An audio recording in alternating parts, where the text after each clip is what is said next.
that it's more difficult to influence a person if he keeps his thoughts in purity. Yes, absolutely. When faced with various religions, it is very difficult to influence Muslims.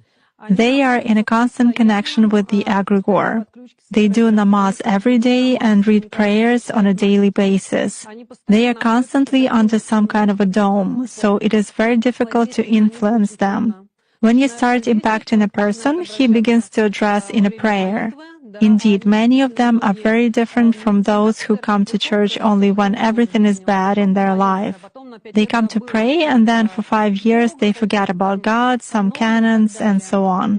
Muslims, as a rule, passionately believe and passionately give energy to their egregore, and this egregore protects them very well. That's why it is very difficult to work to make any kind of influence on a true Muslim believer.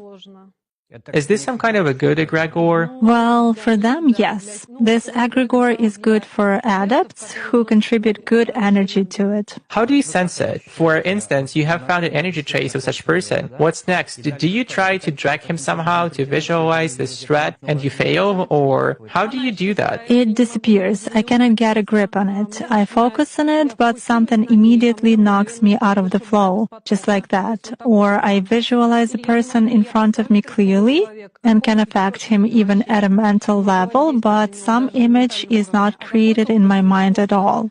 I even look at a photo, reproduce an image, but it vanishes from my mind.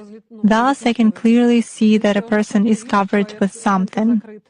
Does this only work with Muslims? It does for me.